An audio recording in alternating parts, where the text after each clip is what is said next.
চাওক মই ইণ্টেলেকচুৱেলছ বুলি নকওঁ নিজকে, কিন্তু যিখিনি মোৰ মিনিমাম নলেজ ৰিগাৰ্ডিং মুছলিম পাৰ্চনেল ল, এই বিবাহ বিলুপ্তিকৰণ আৰু যিখন নতুন আইন বনাইছে এইটো আমাৰ মানে ডাইৰেক্ট যিটো মুছলিম পাৰ্চনেল ল তাতে আপোনাৰ ইণ্টাৰফেয়াৰ কৰা হৈছে।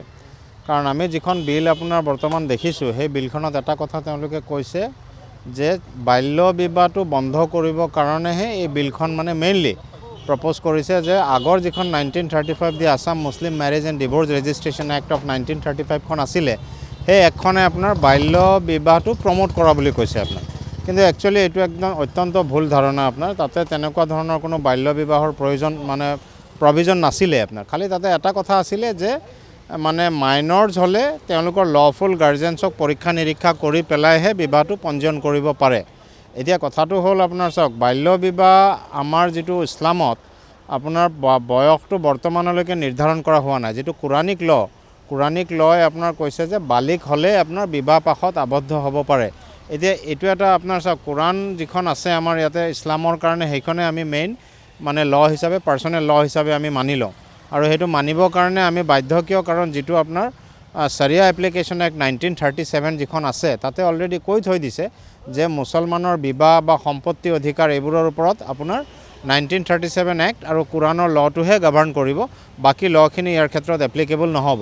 তেনেকুৱা ক্ষেত্ৰত আপোনাৰ যেতিয়া গভৰ্ণমেণ্টে আজি যিখন ল বা নতুন আইন যিখন বনাইছে এই আইনখনে আমি দেখিছোঁ যে যিটো মুছলিম পাৰ্চনেল ল আৰু যিটো চাৰিয়া এপ্লিকেশ্যন এক্ট 1937 যিখন আছে এই দুখন আইনৰ সম্পূৰ্ণ পৰিপন্থী, মানে এই আইন দুখনৰ লগত কনফ্লিক্ট আছে। আৰু লগত ভাৰতৰ সংবিধানৰ আৰ্টিকল 25, 26 আৰু 30 আপোনাৰ মানে ইয়াতে পূৰা কনফ্লিক্ট আছে। আৰু লগতে যিটো আপোনাৰ ছেকুলাৰ কেৰেক্টাৰ আপোনাৰ আছে in the preamble of the constitution তাতেও হিট কৰিছে আপোনাৰ। গতিকে অলৰেডি এই ইছ্যুটো মহামান্য গুৱাহাটী উচ্চ ন্যায়ালয়ত আপোনাৰ পেণ্ডিং আছেই। গতিকে আমাৰ ওচৰত এতিয়া ইনষ্ট্ৰাকশ্যন আছে, যিখন বিল বা যিখন আইন নতুনকৈ বনাইছে এই আইনখনকো আমি মহামান্য ন্যায়ালয়ত নিশ্চয় প্ৰত্যাহ্বান জনাম আপোনাৰ। চাওক, এই বছৰৰ 15 মাৰ্চত গভৰ্ণৰে এখন অৰ্ডিনেঞ্চ আনি পেলাই Assam Muslim marriage and registration act 1935খন বাতিল কৰি দিছে।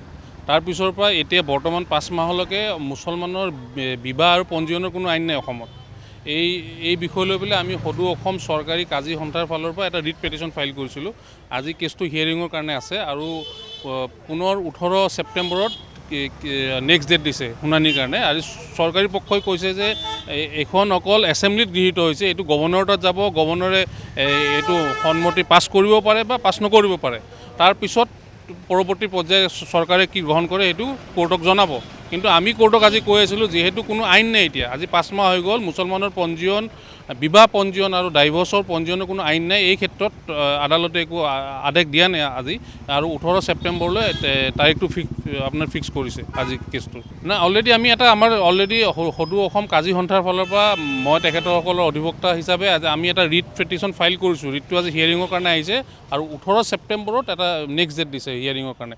চৰকাৰী পক্ষই আজি এডভোকেট জেনেৰেল কেছটোত আছিলে, তেখেতে কৈছে যে এইখন গভৰ্ণৰৰ তাত গৈছে, বিলখন গভৰ্ণৰৰ পৰা পাছ হৈ আহোঁতে মোটামুটি 6 সপ্তাহ সময় লাগিব। কিন্তু আমি কোৰ্টক ক'লোঁ যে ইমান 5 মাহ হৈ গ'ল, কোনো আইন নাই, ইমিডিয়েটলি কিবা এটা আমাক ইণ্টাৰিম দিব লাগে। ইণ্টাৰিমৰ কোনো ব্যৱস্থা নকৰিলে আজি হাইকোৰ্টে।